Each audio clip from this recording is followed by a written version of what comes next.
4, 3, 2. For God's sake, what now?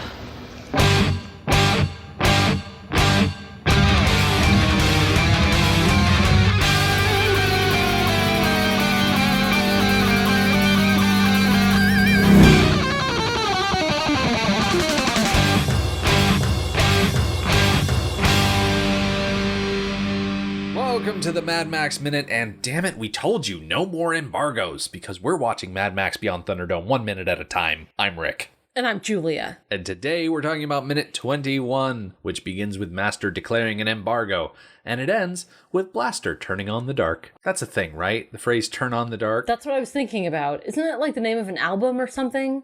Was it the Spider-Man musical? Is that where I thought of it? Oh my gosh, am I making a reference to that awful Spider-Man musical? Into the Dark? Turn off the dark? Okay. Okay, Okay, in my defense, it was a bad reference because it is actually Spider-Man Turn Off the Dark, which was the awful stage show that got a ton of people hurt. Yep. I don't know. It might also be from a Shel Silverstein poem about a bat who's afraid of the light, who shouts, "Turn on the dark, I'm afraid of the light," or something like that. Oh, we're going to go with that one because it's better. I feel like quoting Shel Silverstein gives me a bit more credibility than making fun of a Broadway show. Yes. I had a lot of Shel Silverstein books when I was growing up. I never really got into him. It's just goofy poetry. You know, fun poetry, not like feelings poetry. Oh, heaven forbid children feel feelings. What do you think this is, Dead Poets Society? We're not supposed to appreciate poetry here. The only poetry we're supposed to appreciate is the poetry of violence. The music of destruction, the poetry of violence.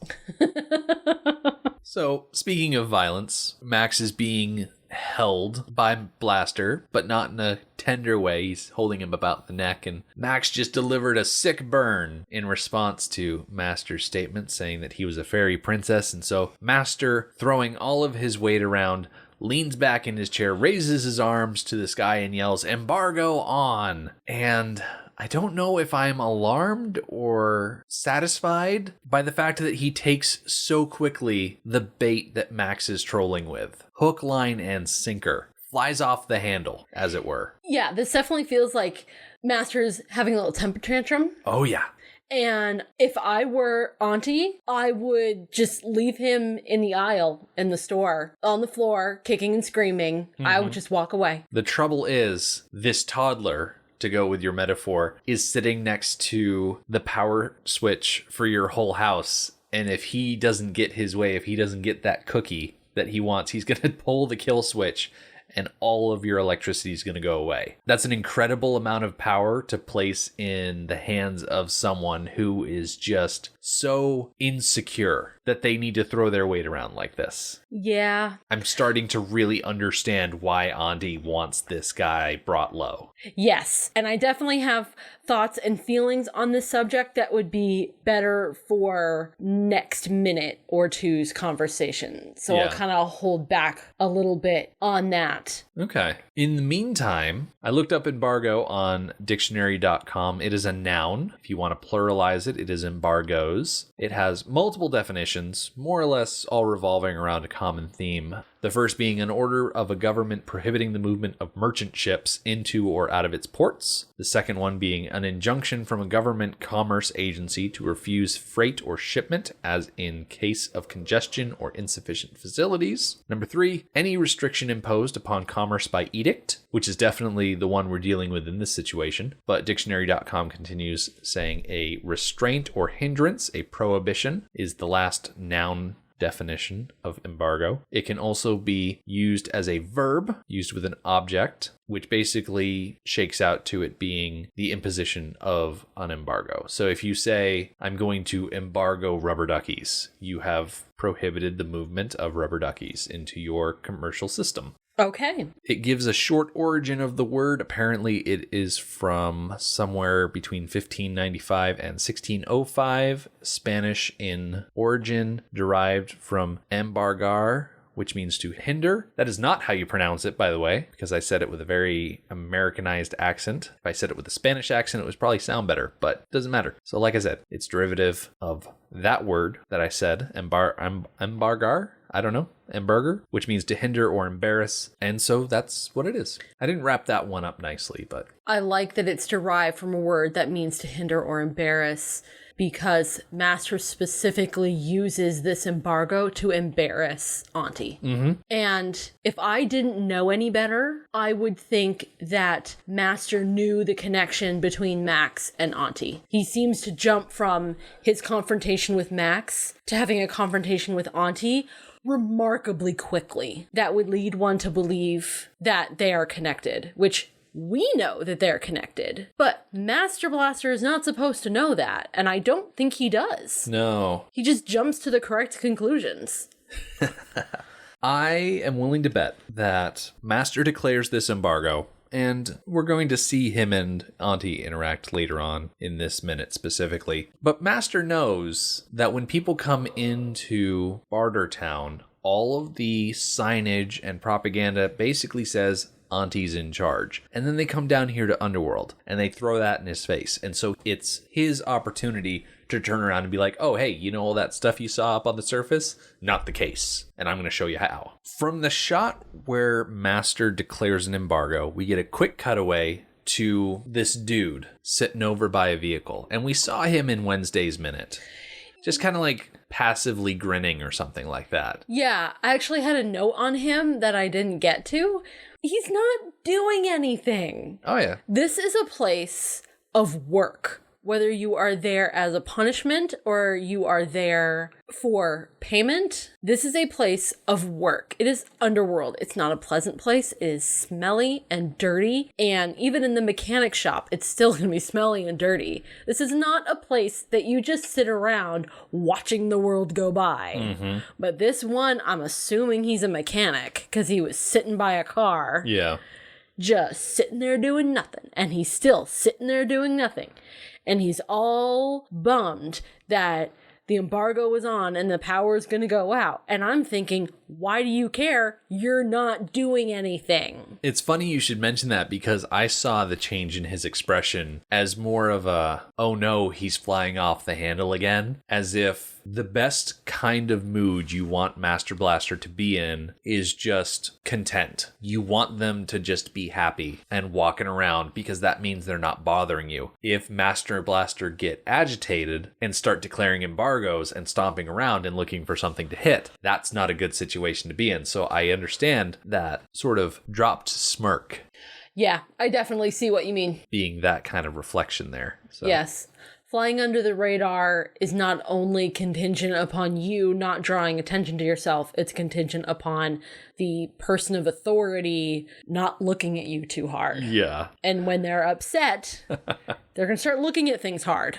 Luckily for the other mechanics in the area, Master is not concerned with them. He's more concerned with showing Max just how much power he has. So we get a nice sweeping shot of the workshop as we move up to the platform, and we can hear these shouts coming from Master. He's declaring, change this setting, turn this off, turn this on.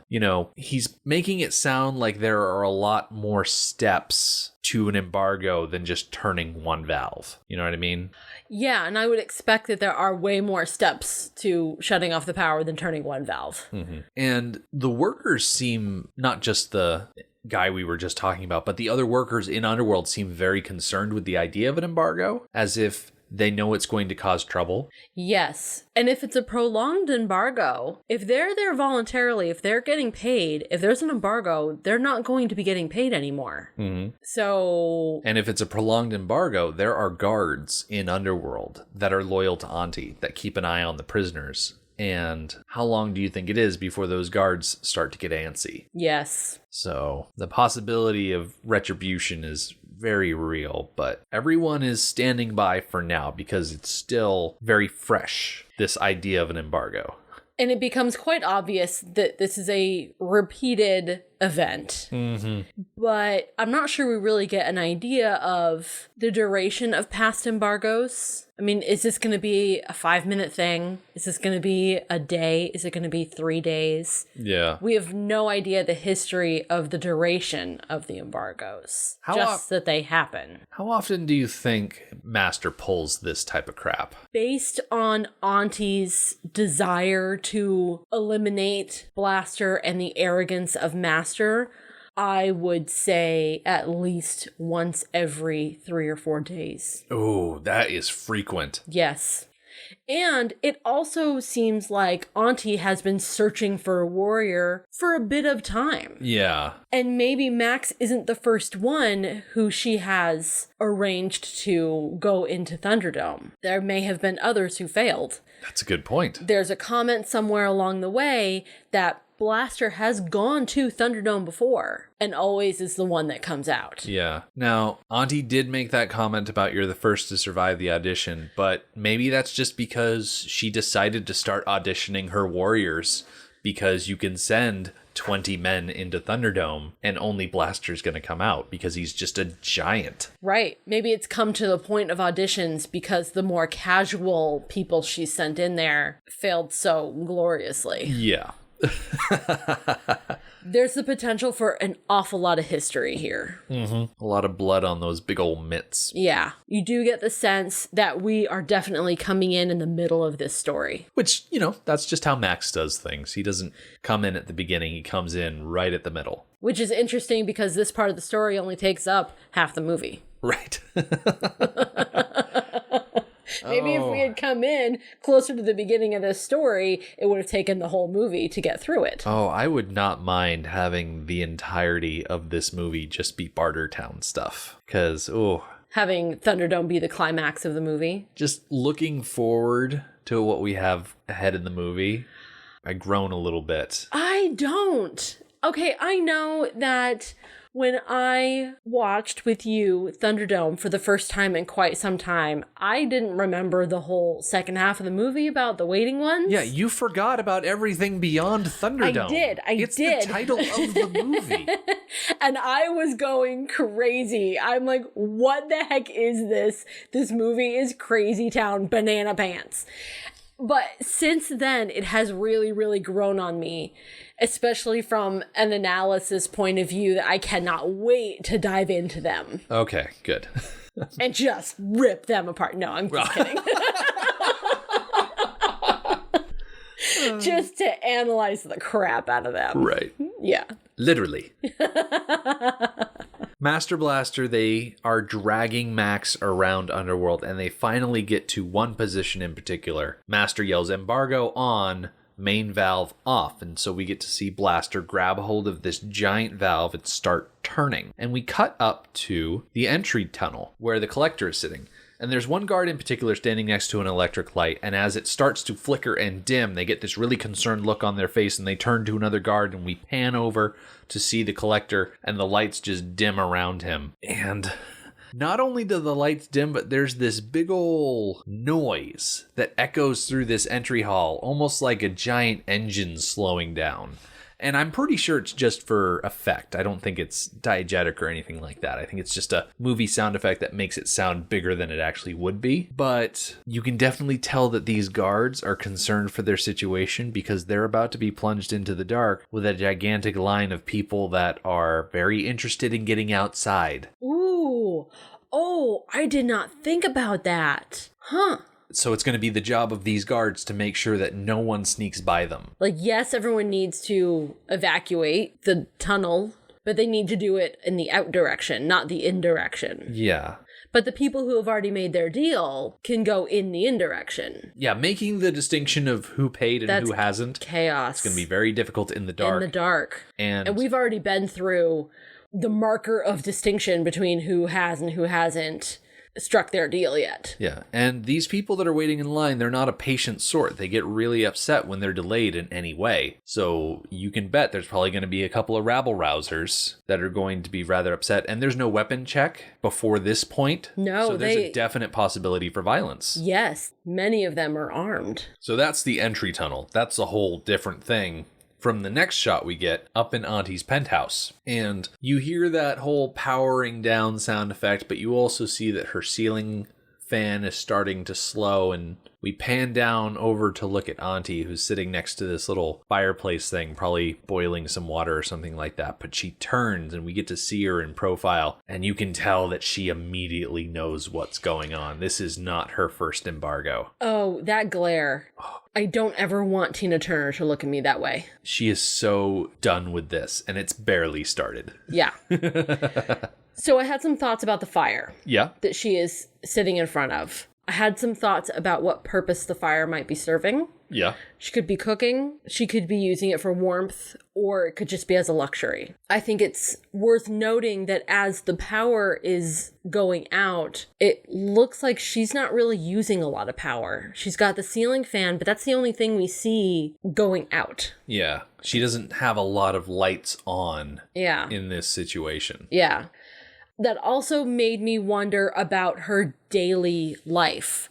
We got to see the penthouse in the context of her inviting an outsider in to audition for this very important deal. That was very out of the ordinary. She was out to impress, offering fruit and fresh water. Does she usually get fresh fruit? Does she usually get clean water? What's her normal day-to-day like? Oh, I'm pretty sure she always gets first pick at fruit and water and things like that. She's literally at the highest point in that settlement. She is top dog. So as top dog, and as someone who gets fresh fruit and fresh water, makes me wonder, does she have any servants? Well, I would assume every guard is also a bit of a servant. Well, no, I don't think so. A guard is a guard. A guard has a job, and it's to be a guard. I think this might be a male-female thing. When you think of a servant, I think you think of a different type of person than I think of. Yeah. I think, when I think of a servant, like, and especially like a personal servant, someone who is there to take care of me, I think of someone who is going to cook for me and clean for me and do my clothes and dress me and do my hair and all of those like personal things that the wealthy don't have to do for themselves anymore. Somebody does it for them. We're definitely looking at this in two different directions. In two different ways. I'm hearing servant and I'm thinking lackey. Right. Like a gopher or a fetch boy type of thing. Right. And I think the guards probably do behave in that way, but they don't cook for her. They don't mend her clothes. Yeah. They don't do her hair or make sure she has makeup to put on and nice jewelry to wear. We don't see anybody like this. There's nobody around except Auntie and the guards. So I don't think she has any servants. I think that fire, I think she's cooking herself dinner. Now, that made me think of other things. Okay. Why is she cooking over a fire? If she has the best of everything because she is top dog, why doesn't she have cooking devices driven by electricity? And I think that it's because the methane plant that they've built, I'm not sure it's got the chops for those kinds of appliances. Like it's generating electricity, but it's not doing it super efficiently? Yes. I looked up how electricity consumption is divided in just a standard household. Yeah.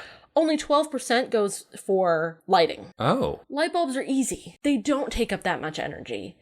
Now, that was in 2013, so different kind of light bulbs, more efficient light bulbs than back in 1985. So a little loose on the percentages. Yeah. But appliances and electronics account for 29%. And then heating and air conditioning accounts for 26%. So those two things are big energy suckers. Yeah. So using a fire for cooking and heat, she's saving a lot of electricity.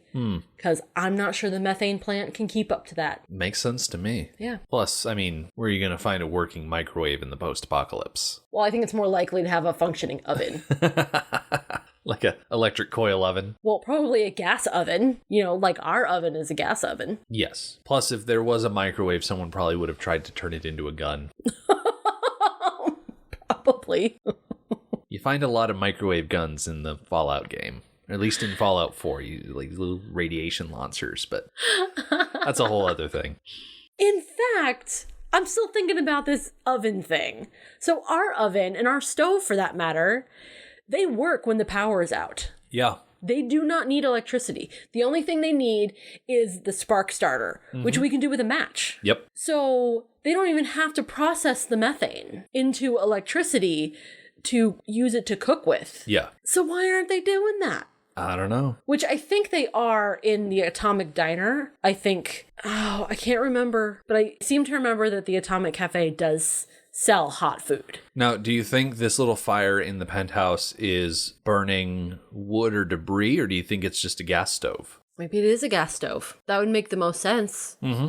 I mean, we've seen the landscape around. Yeah, where are you going to find wood to burn? Yeah. Wood's precious in that sort of situation. Yeah, in all likelihood, it's a sort of clay oven with gas fed into it. Yeah. So kind of in between my theory and not my theory. More or less. Yeah. We transitioned from Auntie's penthouse to what is essentially the opposite of the penthouse, because we go back down into Underworld, and Master is standing in front of an intercom, just waiting for Auntie to call, and he is so unbelievably smug. I mean, he's sitting there and he's counting down 4, 3, 2, and then before he even gets to 1, Auntie is there on the radio asking him what's going on. It's becoming really easy not to like him. Yes, it is. At the tail end of this week, yeah, I do not like Master one bit, and I'm totally on board with Max kicking this guy's butt. And as unlikable as Master is in this minute and in the previous few minutes that we've spent with him, it's going to get worse. Oh, yeah.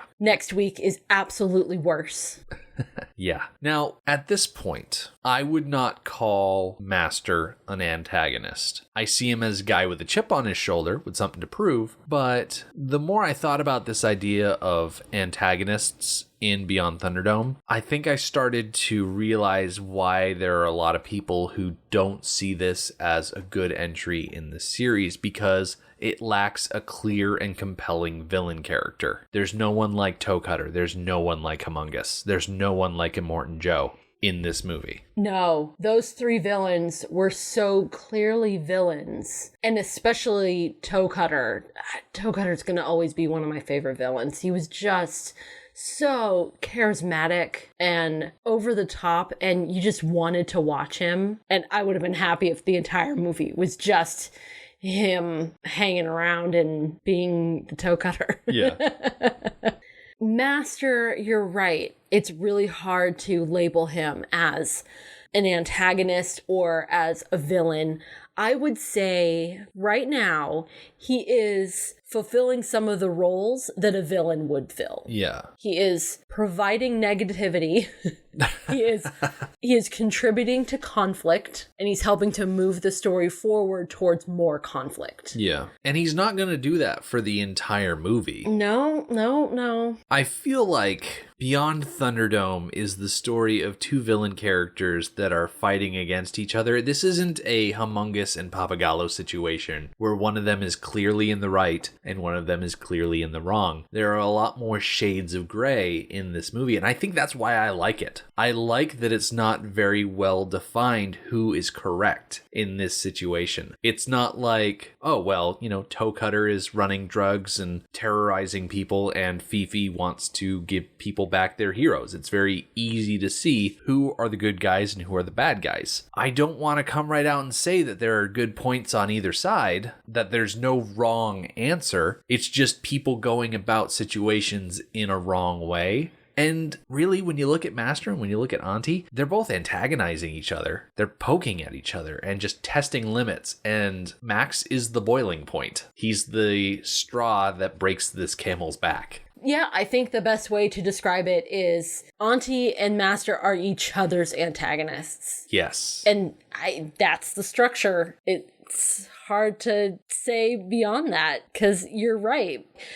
Right now, this week and next week, yeah, it is easy to say, okay, Master's the villain because he's acting like a jerk. Oh, my gosh, yes. But things change and things happen that you can no longer say that. It's so hard to define. Yeah. Master Blaster is kind of like the Bumble in Rudolph the Red-Nosed Reindeer, the stop-motion Christmas movie. You pull those teeth out, and he's just a Bumble, He's no longer terrifying. Right. Which is partly what Auntie is going for. Oh, yeah. She wants to Yukon Cornelius, her rival. No, that's not the right phrasing. She is looking for a Yukon Cornelius to take care of her rival. There we go. Yeah. We're bringing it back around to Christmas in May. Too bad this isn't coming out in July. I know, right? I guess we staggered things wrong. I don't know. Messed up. Making all my references in the wrong time of year. Anyway, Blaster was sitting at the intercom. He was counting down. And Aunty comes on the radio and says, what now? What could it possibly be now? And Master says one of the most iconic lines from this movie. He says, "Who run Bartertown?" I don't want to get too deep into the different interpretations of this question or the deep-seated meanings that it could possess, because I feel like we're going to have a lot of time next week to talk about it. Yes, we are. But I just love how iconic it is. If you're in a situation where someone's like, okay, quote a line from a movie, and I'll try and guess what it is. If you say 2 men enter, 1 man leave, or who runs Bartertown, they're going to guess this movie because it's just so iconic. Yes. I love it. And Aunty is so unwilling to play this game. She says, damn it, I told you, no more embargoes. And I imagine that if Aunty stopped for a moment and thought about Max and how he wanted to go down to Underworld, and he must have done something to pester Master and make him upset. I think she's more focused on dealing with Master at this moment, but I think if she stopped for a moment and thought about it, she'd be like, dang it, why did I let him go down there? Because now I've got another embargo to take care of. Yeah. And this embargo doesn't even really further Max's plans on eventually getting into Thunderdome with Blaster. Exactly. It's just confirming what he already saw. Yeah.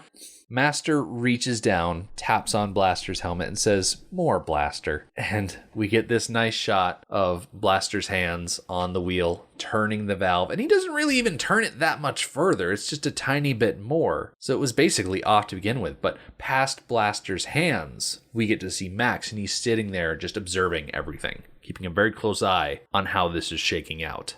It's interesting that for Blaster to turn off the valve, he had to release Max. So Max is standing there willingly? Yes. Yeah. He could use this moment to try and run away, but it's almost like a subconscious agreement between Max and Master that Master is saying to Max, you discount my power? Well, let's go look at how much power I have. We're going to go together and we're going to see how much power I have. And Max is like, okay, I'm going to stand here and see how much power you have.